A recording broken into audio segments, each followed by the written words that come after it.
connecting.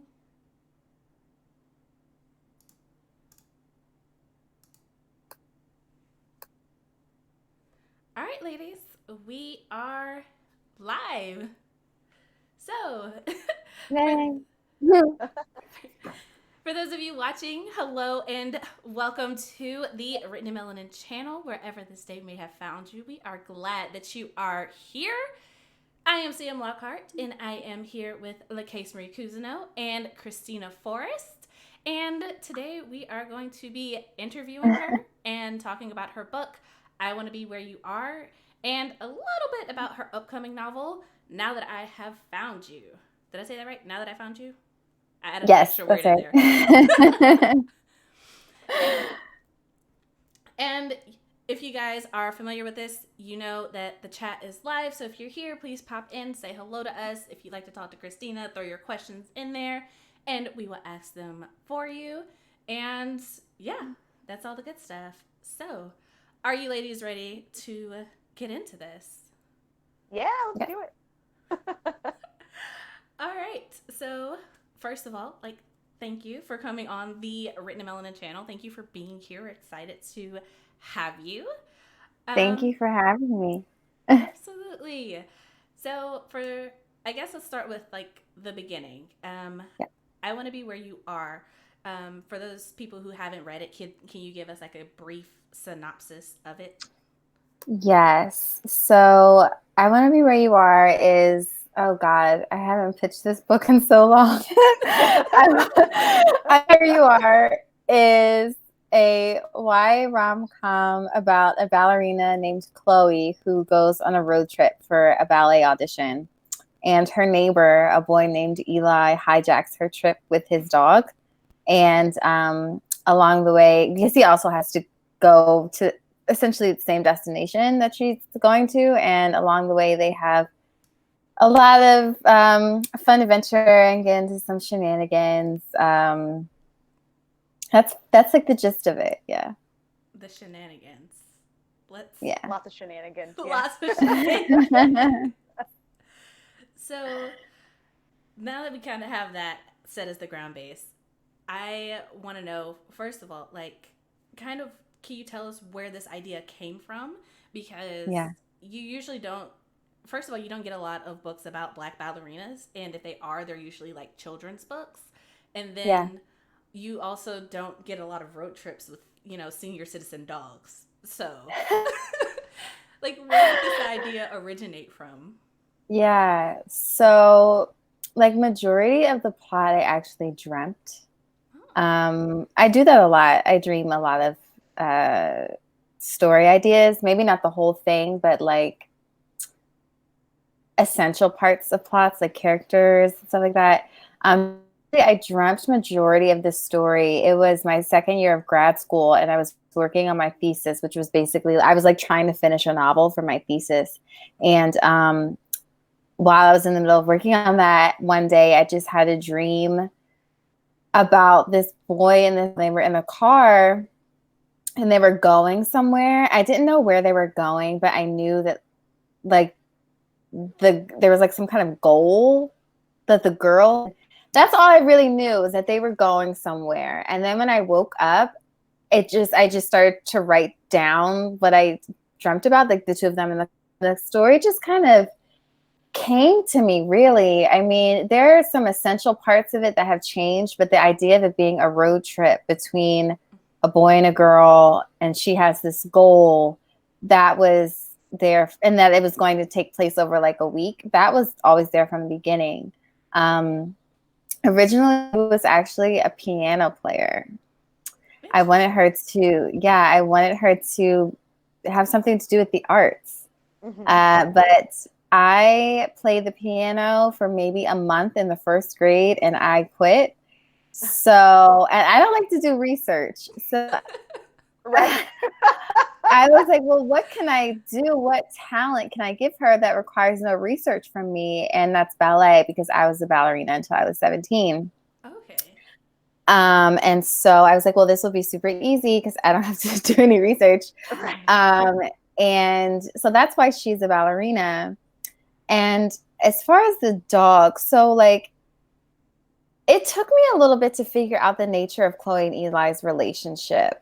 Before I could start, I always outline pretty heavily before I write, especially because I write romance. I need to know the characters' motivations and why they like each other or dislike each other. And I could not put my finger on the nature of their relationship. And then I was like, what if they just hate each other? And then it was so easy after that. And so because Eli is like kind of annoying, I needed to give him something to soften him. And I was like, oh, he needs a dog. You need to see him. You need to see him being nice to his dog. And, you know, I love pit bulls. And I don't know why I decided to make Mazer old, but it worked. So I just stuck with it. I love it. And I decided, well, I guess I was trying to, like, you bring up the point that, like, you don't usually see Black teens in rom-coms or road trip stories or, you know, ballerinas. And I guess my career goal in general is to write books that normalize the Black experience. Because it's a monolith. There's so many different kinds of that still have not been told. And, you know, my thing is, like, I just like to dance. So you write romantic stories, and I don't want the main boy character. He doesn't have to be an athlete. Can be an athlete, but he doesn't have to. And so I made him an artist. So. I think that's really refreshing, though, because Eli is he's very lovable in his own way. Because I mean, when you describe him at the very beginning, he sounds like this typical, like, I don't want to say like northern guy, but with like his boots and his sagging pants. New Jersey, so no, that was definitely intentional. And I'm from the South, so I'm just like, and when I went to college, that was like my first true experience with anybody from up north, and I'm like, oh my god, they all dress the same. What is this? And they were like, but then they were like, y'all people from the South all dress the same. So what do you mean? Y'all sound weird. And they're like, y'all have accents. Like, no, you all have accents. And I'm like, what? No. Yeah. So, but I say all that to say that Eli is super charming from the get-go. And then when you added in Geezer, it was just like, oh, okay. I see that he has like this tough exterior, but he's really a marshmallow on the inside. And then you made him an artist too. And I'm like, yes, okay, this fits his personality. But, okay, I've had like 3 cups of coffee today, which means my mouth is going to run nonstop. So I'm going to be conscious and taking a break and letting LaKase talk. Okay. Girl, you know how we go, Chelsea. I'm just like, Well, no, I was going to, actually, you answered my question. I was going to ask, because you have a lot of your ideas come to you from a dream, do you then go and outline? And you mentioned that you do outline because of the romance aspect. Do you think it's possible to write a romance novel or YA romance without outlining? Or do you think it really needs that kind of structure? I'm sure there are people who do it, you know, who don't I know a lot of people don't outline it. I actually feel like majority of authors that I know don't outline. I'm like one of my only writer friends who outlines. You're not alone. I do it too. I live by my and not as heavy as she is, but like I have one. Yeah, and I don't know if of course, I think it's my personality. Capricorn, I'm like a Capricorn rising. It's just like I need structure all the time. And to your question, for me, I think if you're writing a rom-com, right? And so like rom-coms follow a certain structure traditionally. It helps beats. I think that you want to be able to know the trajectory of the relationship, where the highs and lows are going to fall if you plant the rest of the seeds in the correctly. But that's just me. I'm sure that I know that John doesn't necessarily outline, like writes all over the place and then brings the different scenes together. And To All the Boys is a great book. So I don't think it's necessary for in general, but it is necessary for me. Okay. I can see that for sure. Now, did you, I feel like this story, like when reading it, it flowed so well for me. It like all made sense. So I was just kind of wondering, like, yeah, you're welcome. Did you like run into any issues when writing this? Like, because this is your debut novel, right? Yeah. So what was that experience like, putting together your debut? That face. Right? I know. Like, oh, it's agony. I'm mostly trying to remember because, you know, I wrote this book. Oh God. So wait, I was revising this book in 2017 and 2018. Okay.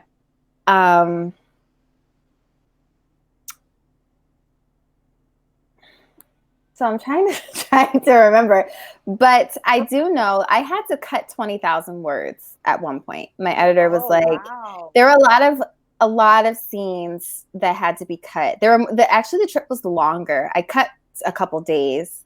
They spent more time with Larissa and her roommates in the original version. I know she's like, I love I know. She's my favorite character in the book. Too. We all need a Larissa in our lives. Yes. Yeah, we do. So originally they spent more time with her friends. I want to say they spent an extra. They actually, in the original version, Raina was in Virginia at her grandmother's house, and they stopped and visited Raina. But I had to cut that scene because it was just like dragging out. And so my editor was like, I think you need to cut 20 words. And I remember 20,000 words. And I remember her email being like, don't freak out. And I was like, what? Oh, no. Like, I'm definitely going to freak out here. Instantly freaking out. But when I took out the chapters or looked at the chapters that were important, that had all the emotional beats that were necessary to the story, I realized that it could be cut. And then whatever I loved about like certain emotional things that I loved about the chapters that got cut, I tried to take the essence of it and drop it other places. So yeah, like, I mean, honestly, I don't know if I'm realizing it now that I'm in my late 20s that my memory is like shot sometimes. Like, my friends would bring up stuff from college when I was there, and I'll be like, wait, that happened? You know, like, I just don't know. And like, there's so many aspects to I Want to Be Where You Are in the writing process that I just don't remember. Like, when I think about it, I'm like, oh, it was so easy, especially when I was writing Now That I Found You. I really, really struggled. And I just kept saying, like, it wasn't this hard the first time. And then my boyfriend had to be like, yes, it was. Like, you don't even remember. And I was like, what? Like, you know? Nah. Yeah. So, like, I'm kind of delusional when it comes to my first book in the writing process. But I had to cut 20,000 words, which I do remember. And I know that was not easy. So, you know. But it also, like, once I did it, oh, you know what? I'm lying. Sorry. I'm like, I should have like jogged my memory before this interview. After I cut those 20,000 words, I reread the whole book because every draft I read it out loud before I send it to my editor for like rhythm. And I hated it. I thought that I felt like I like carved it up and then like served like this like skinny little ham to my editor. And I remember I went for a really long walk and I was like, what have I done? Like, what did I do? I cut 20,000 words. Like, I just remember being like, it felt like skimpy. Like the second half, I was like, what is it? Like, this is trash. Like, what have I done? And I felt that way for like 3 days. I had to sleep on it. And then my editor was so impressed with it that she called my agent and was like, we're just so happy with the state of the manuscript. And I was like, what?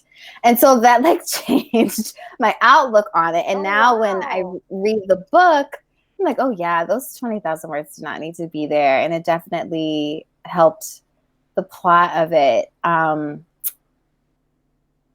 So yeah, it was much longer before. When I queried this novel, it was 79,000 words, and the final count was maybe like 62,000. Wow. Okay. It's that old kill your darlings. They always say, like, kill your darlings. Like, even if you feel like it's an important thing, you have to let it go, and it's so hard. It's really hard. It is, yeah. Like, every word matters. I love it, though. Just remember that when it's your turn, LaKase. Just throwing that out there. But I know. Following that up, though, so like, what is your writing process like? Because I know that you said that it felt different for your second book than it did for your first.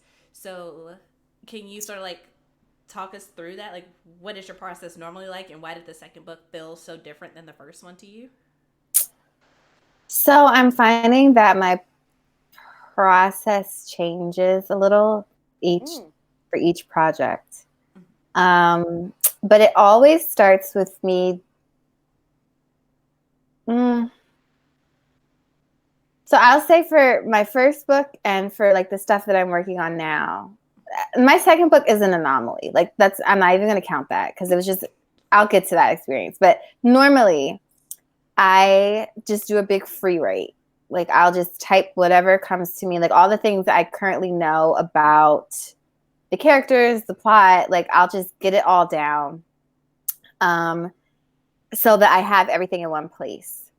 And then I try to like marinate. I don't try to force things. Like I try to marinate on stuff. Like, and I also will ask myself questions like, what motivates this character? What is the climax? Or, whatever I don't know the answer to from that free write, I'll just like type up that question and then I'll come back to it another day to try to answer those questions so that I can have like a fully formed plot in my mind before I start writing.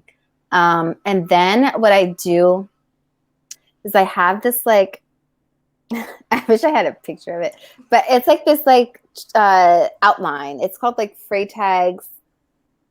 What I learned it in grad school. I can't remember what it's called, but it's like this chart that's like not your typical plot outline with YA novels. It's like beginning action is like very short. And then the rising action is very long. Wait, I'm like going out of screen. Beginning action is really short. The rising action is very long. Then there's the climax. And then there's a short falling action and then the resolution. And so I plot out my books. Once I have all that information in the free write, I take that information and I plop it into that chart. And then I kind of just start writing. Once I have that like skeleton outline, then I try to, in my mind, I separate it by parts. Like in part 1, this is what happens. In part 2, this is what happens. Part 3, this is what happens. And then I always need to know the climax. Sometimes I don't know the ending, and that's okay. But I always need to know the climax, and I always need to know, obviously, where the story begins. That's my usual process. For Now That I Found You, different process. It was different. I mean, so it was my first time ever writing on a deadline because I Want to Be Where You Are. It was a 2-book deal. So, and I mean, it's just like so many things that go into it because it's like, because it was supposed to be a book a year, you're writing your second book, or you're supposed to be writing your second book while the first book either isn't out yet, or you're like, being a debut author, you're just like worried about stuff that like you do not need to worry about, but you do anyway. And you're like trying to work on promotional things, and it just feels very overwhelming, that because it's like what I like to describe it as is like, I'm not a mother. I've never like had kids, but you like spend all this time alone with your book baby. Yeah. And all of a sudden now you have to push it out to the world, and it's like you're holding your baby up for everyone to make judgments, and you're just like, so you're like preparing yourself for that. While also I was supposed to be writing a book. So, and it's also the process was a little different because I had an idea for a book that I wanted to write. Now I cannot remember what it was, but I scrapped it because I got the idea for Now That I Found You when I was in the shower. That's the other place. I have good ideas in the shower and good ideas. And I'm sleeping. I don't know if it's because my mind is just completely relaxed. So then all the ideas come in. That makes sense. Maybe. But I just pictured, again with the vague picturing, but I pictured this boy and this girl standing in front of a mansion. And I knew that she knew the person who lived there, and he did too. And I knew that they were like of different classes. Like she was like kind of wealthy and he was like normal. And I love how and there was something normal. And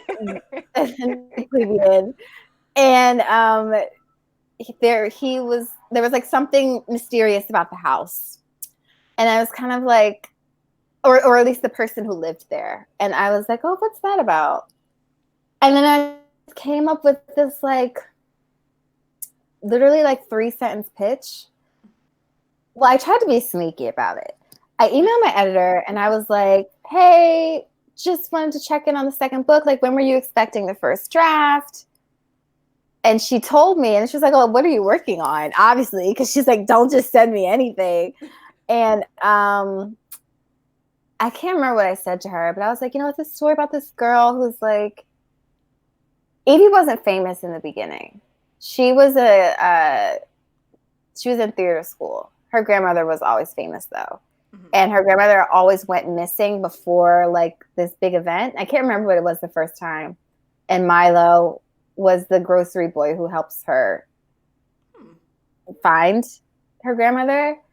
And I had pitched it as Where'd You Go, Bernadette meets Don't Tell Mom the Babysitter's Dead. Fabulous. Okay. And, yeah. It was still the pitch for me. But so then my editor was like, that's great. And I was like, oh, I have to write this now. Like, that's all I knew about that story is that paragraph I sent her. Mm-hmm. I hadn't done any outlining. Oh, I also do character questionnaires. When my advisor in grad school like gave me this sheet that's like starts with like, what's your name? And like, what are your hobbies? And then it goes to like, what are your secrets? Like, what is the secret you would never tell anyone? Who would you tell if you had to tell someone? That's like, what flavor ice cream would you be? It's just like all kinds of stuff that like helps you figure out. And I've added to it over the years based on like the genre that I write. But I do that for my books. I did not do that for Now That I Found You. So it was just a struggle bus for a long, long, long, long time. It really was. And it was kind of just like, I was like in a tunnel. It's completely dark. And I had like a little flashlight and I could see like 5 inches ahead of me. I had no idea where I came from, where I was going. I just knew it would end at some point, and I could only see a few feet in front of me. I had no perspective for the longest time. And it finally came together actually after I Want to Be Where You Are published. Now That I Found You was very late. The final was due in June, I want to say. And I didn't hand in the final manuscript until the end of August. So okay. All right. It was tough, but you know what? So sometimes it's done when I look at the book. So I'm still surprised. Like, this is a book that has a beginning, a middle, and an end. Like, and I'm obviously very proud of it. I really love the book, but sometimes I'm like, I can't believe that I actually was able to pull it off because I struggled for a really, really long time. And I basically didn't have a social life all last summer trying to get this book done. Yeah. Between writing the book and then I went on my book tour and I was like doing all promotional events and stuff for the first book. It was just a lot, but you know, I'm in a better place now. Well, that's good. We're all in quarantine, so we're all at home. Right, So better right. Yes, but it's out in the universe. Yeah. Man. Yeah. So I guess my question for you kind of follows that. You said that it was really difficult to write it. So like, if you had to give advice to less seasoned writers, let's say, like what advice would you give them, or even your younger self, of like how to get through those tough times when you're trying to write? You have a deadline, whether it's like hard or self-imposed, and you're just trying to get through it.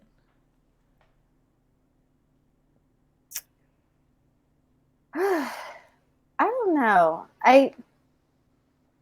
My inclination is to say like just finish it, which sounds a little harsh.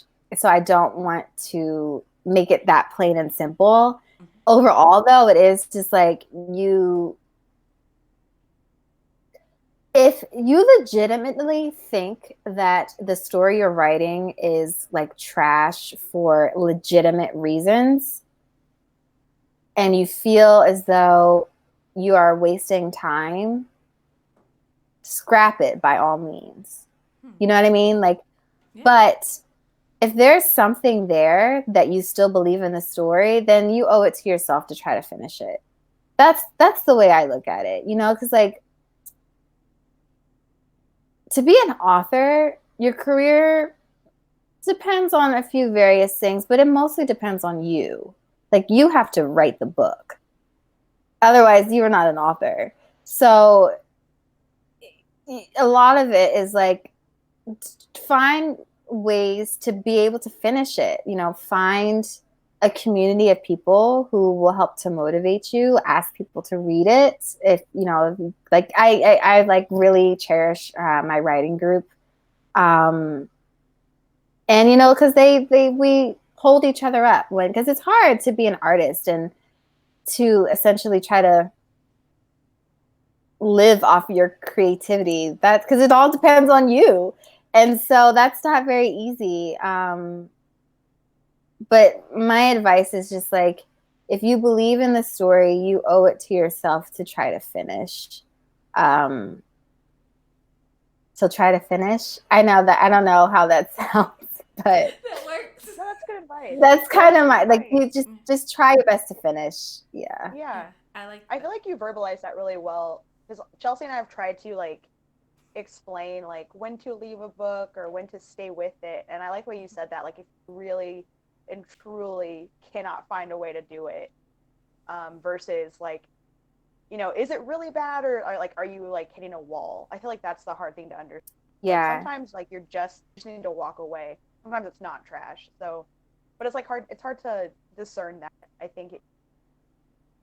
Yeah. Yeah, I think you have to find that the difference between, okay, I have to figure out how I'm going to get from point A to point, you know, D, E, F, whatever, figure out the middle parts, versus, okay, this is absolutely going nowhere. I don't even want to write this anymore. It's not good. So like I feel like once you lose that passion for what you're writing, and you yourself are just making yourself write it, I think that's the point where you kind of have to let it go. But if you're still sitting there like, I don't know where it's going, but I really want to write this has a story, I have to tell this story, yeah, then I feel like that's when you're like, you have to be like, you have to write it, you have to push through, you have to keep going. Yeah. You know? And when I have writer's block, or when I start to feel like, oh, the story's going nowhere, I just journal. Like I ask myself why I feel like I have writer's block. And what I think is not working about the story. And then once I start answering those questions, I usually have a solution by the time I'm done journaling. that's a good idea. And then I just go back and try to apply that to writing. Like, and I Want to Be Where You Are, when I was cutting those 20,000 words, I did not want to cut them going to see Larissa. That was so important. Like I needed Chloe, because Larissa's sort of like her fairy godmother. who Yeah. is, and she also, Larissa shows her, going to see Larissa is like, this is the life that you could have if you chose to go to college. Like, I thought that was really important for her to be able to see the college experience. But I couldn't find a way for Larissa to be integral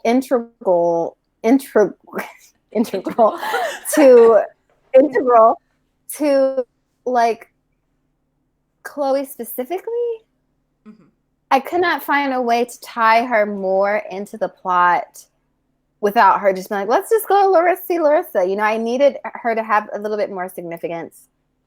And so I was like, why can't I think of it? Why? I don't want to cut her though. And I was free journaling or free writing in my journal when I was like, oh, wait, what if Larissa used to be a ballerina? And so that's why Chloe really looks up to her. And so that gave Larissa so much more significance. And so that's just an example of like when I was feeling, I just sort of like wrote it out and then came up with a solution for it. I'm really glad that you kept Larissa because, like I said, I think we established that she's like all of our favorite characters. But I feel like Larissa gives Chloe so much perspective in the book that she needed, because I feel like without her, even just like that scene where she was talking to Chloe before she left for college, and then when they're talking while she's there, she's like, hey, what do you think of everything? I feel like without that, Chloe wouldn't have been able to finish her journey, if that makes sense. Yeah. Perspective. Yeah, and I liked how happy Larissa was with herself. So it wasn't like if you fail, this is all that's left type of thing. It's more like Larissa chose this for herself, and she's very happy with what she's done, with what she's chosen, if that makes sense. So yeah, I really enjoyed it, like especially that part, because I live for, you're a teenager and the world is so big and you've got to make life choices, and like that moment when you realize that you are separate from your parents and you have to do what's right for you. I just love the way that you like captured that entire feeling and then put it into a book, and it's just like, oh, thank you. It was such a good read. And for those of you who are watching this live stream, you guys know that LaKase and I actually talked about this on the channel earlier. Was it the channel, the podcast? We talked about it earlier, and we gushed about it. Mm-hmm. And we did, yes. I love all of it, and I could probably sing your praises, but I know that you are on a time crunch, so we're gonna stay focused. I have one more question that I for sure want to ask you while we're still on the live stream, and then we can start to wrap up if LaKase has any more questions. And if you guys are watching this and have questions, I cannot talk. Question. If you guys have questions for Kristina, drop them in the chat and we will ask her for you. Yes. And but I'm rambling. Caffeine. Focus. You're good. You got it, Chelsea. Go ahead. But so you're talking about grad school, and I know that I saw on your website that you have an MFA in creative writing. Correct? Yes. So a lot of the writers that we talk to, and I can't speak for LaKase. I've only known her for so long. I don't know what her life was like before she met me, but I'm assuming she does not have an MFA. Empty. My life was so empty before Chelsea. But that being said, since you did have the chance to like actually go to school for it and get a degree in that, I wanted to know like how that has influenced your writing, and do you think like it's changed or helped? And also, like, would you recommend that other writers who, I'm not gonna say are necessarily afraid to take that leap to start this journey, but are thinking about it and are like, you know what, I should probably go to school before I try to do this? Like, what is your perspective on that since you've actually been through it? I do not think that an MFA is necessary. I think that I think you just need to read. You just have to read. If you want to be a good writer in, whatever genre, read your genre specifically, but also read widely. You just have to read. The best writers are people who are well read. It's contagious. And so an MFA is not necessary. I did an MFA because I actually went to grad school right after I graduated from college. And that is largely because, well, two things. The first thing is because I was a writing major in undergrad, and I had no idea what to do with my life upon graduation. And she wasn't my advisor, but she was a creative writing professor who sort of acted as a mentor advisor to me, who had read some of like my short stories in undergrad, told me that she thought I should apply for an MFA. And that was really important because I had someone who pulled me aside and like, I believe in you, you should pursue this. And I was like, oh, okay.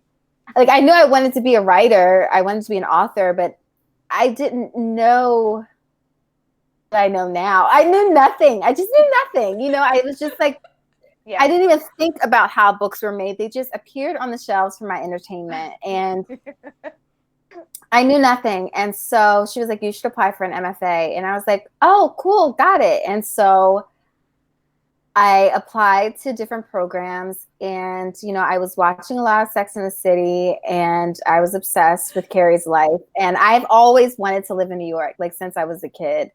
And so I applied to the New School, and also the New School is one of the few grad programs that has writing for children. Oh, okay. Fabulous. So I applied there, and I got in, and I remember when I got the acceptance call or whatever, I was like, okay, I'm moving to New York. I knew nothing else. I knew nothing else to do. I was like, this is the next step ahead of me. I'm moving to New York after graduation. And I did. Nice. And so I think, so I did it because someone told me to do it, basically. I don't know if I would have FA if, and this professor was an author herself. She wrote fiction. And so she just was like more knowledgeable about everything. And I was like, she told me to do something. I was like, okay, I'm going to do that. And it worked to my benefit.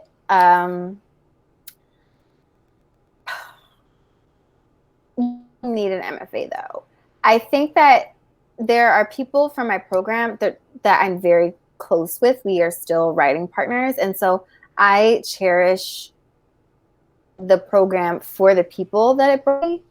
I think that certain programs are better than others in terms of like how much like staff helps you with your career.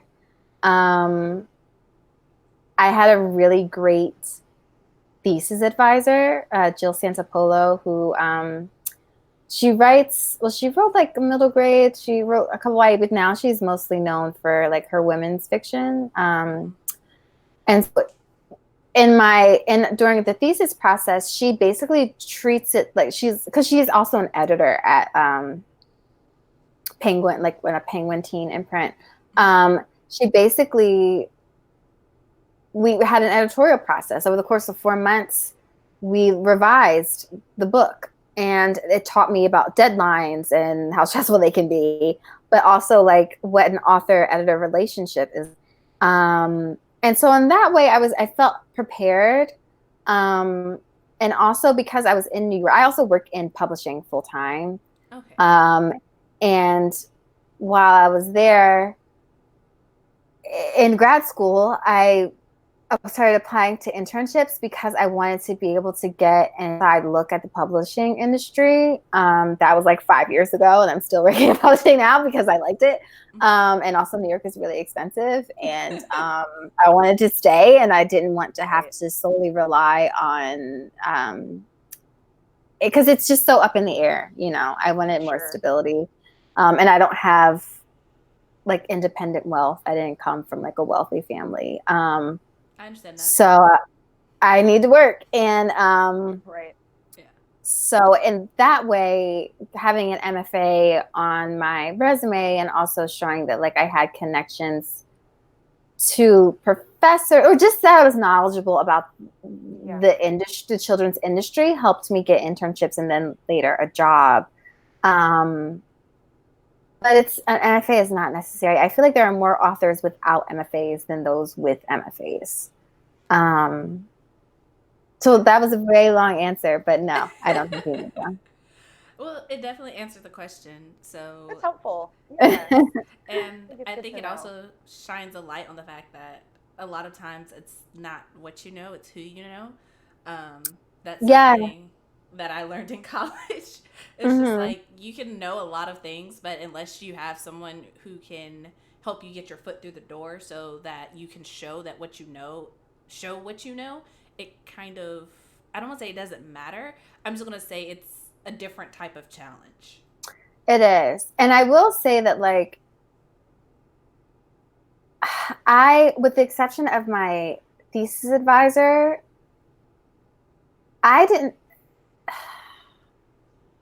the staff didn't help me. Like, so I don't want to like crap on the program. Yeah. It was just my experience. I did a lot of things. Like, I applied to internships. Okay. I did all that on my own. And even like when it came down to like when I was done my manuscript and I was querying, I didn't have any references. Like, I didn't have any, because it's just, the people there at the time were not very helpful I didn't even ask. I did send, like, once I had offers from certain agents, I did send it to my thesis advisor to get her opinion. But, it does take a certain amount of hustle. I had to hustle. So I just wanted to clear that up. That, like, I didn't, like, when I was in grad school, I didn't like get a job or even an agent or even a book deal with the help of anybody who went to that program. So that's really why I say, or anyone who taught at the program, I really, really love my critique partners. We're like best friends. And so I'm grateful for the program for that. But that's why I say it's like, it's not necessary. And sometimes, like, you might be like, I didn't need to take that program. It got me to New York. So, there are reasons why I appreciate it, but it didn't get me. I don't want to. It didn't. Got me here. Yeah. Hard work and perseverance are at the root of it all. You gotta hustle. But I will say that that what you're saying is true. So for a lot of people, it's not what you know, it's who you know. Or sometimes it's, I'll stop there. Yeah. No, I do not want to get in trouble. Yeah, we feel you for sure. We're with you. But I think it's really good to know, like, I don't know, I think people need to understand that this is like maybe 15% your book and like the rest of it is what you're willing to fight for and like make happen for yourself. It's competitive. It takes someone who's like willing to try for themselves. You know what I mean? Yes. And I kind of think, sorry, I don't know if I'm like going on too long or if this... No, you're good. Go ahead. You're the one on the time crunch. Yeah, we are here for you, man. Okay, no, we're still good. We're good. Okay. I think that, where was I going? So like what I kind of want to say is that like 15% of it, like you were saying, like 15% is like the book, and then a lot of it is perseverance. And this is something you hear, but it's something that's true, is that authors of color have to jump through a lot of hoops. And that has been my experience, and has been the experience of my close friends who are authors of color. The bar is just a lot higher for us.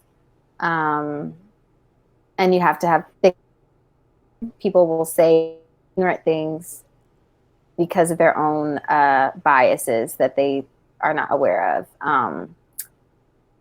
And this is something I've been thinking about a lot. So it's just kind of coming out right now. I mean, go ahead. That's why we're on Written in Melanin. Like, I haven't met a single author of color who has not had to jump through more hoops.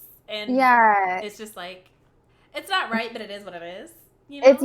It's just like, Issa Rae once said, I think this was like, maybe she was doing an interview for The Photograph, or maybe it was before that. She was saying like, she couldn't wait for the time when Black people were allowed to be boring. Yes. And, you know, like, where we can't just have slice of life. There has to be something happening all the time. And I'm just over that the need that in order to be in this industry, I mean, that you have to be exceptional.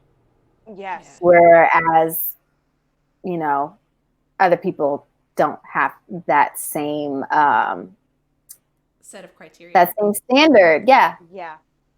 And it's, you know, it's frustrating. But because we, you know, are persevering people, we all, you know what I mean? Like you do what you have to do. But it's different for people of color who want to be creative. So absolutely.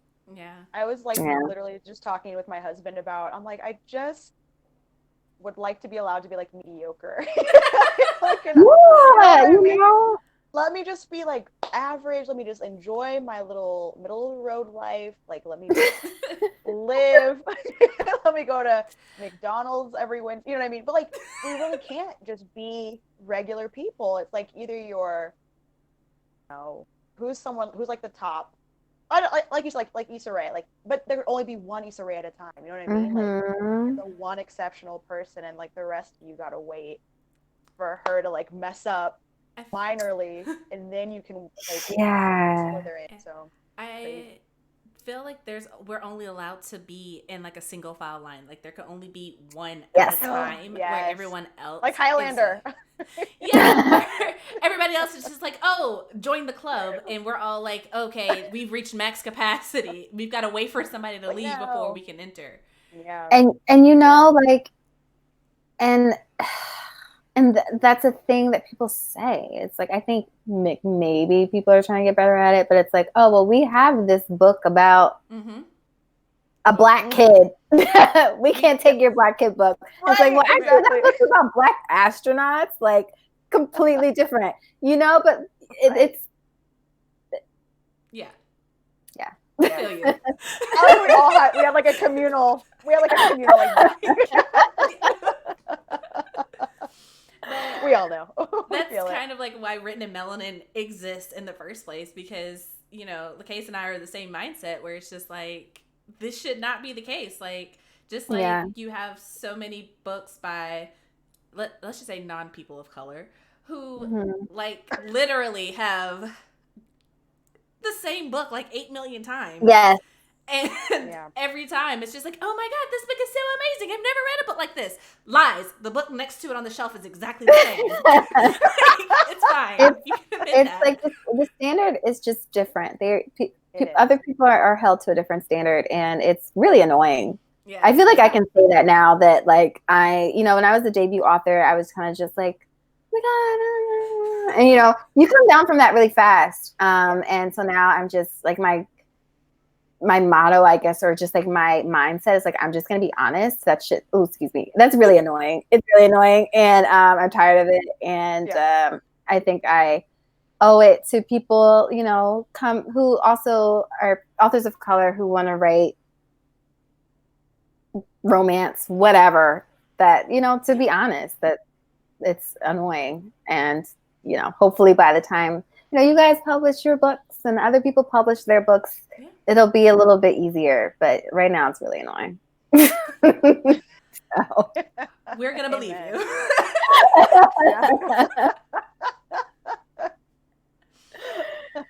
Okay. But I have other things I want to ask you, but they're kind of spoilery, so I don't want to ruin anybody on the live stream. So that'll be a separate video that'll come out later. Okay. But LaKase, do you have any more, spoiler-free questions to ask? I'm looking through. I think we hit them all. Yeah, I think we did. Yeah, I think we're good. Hey, go ahead. Yeah, that was great. I was just scrolling through. I'm like, oh, okay, we did it. Like we talked about that, we hit that, we're good. Yeah. So with that said, that is it for the live stream. Thank all of you for tuning in. Again, we were here with Kristina Forest, and she is the author of I Want to Be Where You Are. It is available now, so go buy it from wherever you want to buy it because it's everywhere. And keep an eye out for her new book, Now That I've Found You. It is coming out on August 25th, correct? Yes. So once that's out, go buy that too because it's going to be amazing. I just trust that. And yeah, thank you guys for watching. If you liked it, tap the thumbs up, subscribe to the channel, turn on the notifications, and then head over to LaKase's channel to do the same because she's awesome. And leave comments because we live on those. Thank you guys We do. so much for watching. And until next time, we hope your days are lovely and your books are interesting. Bye, you guys. Bye.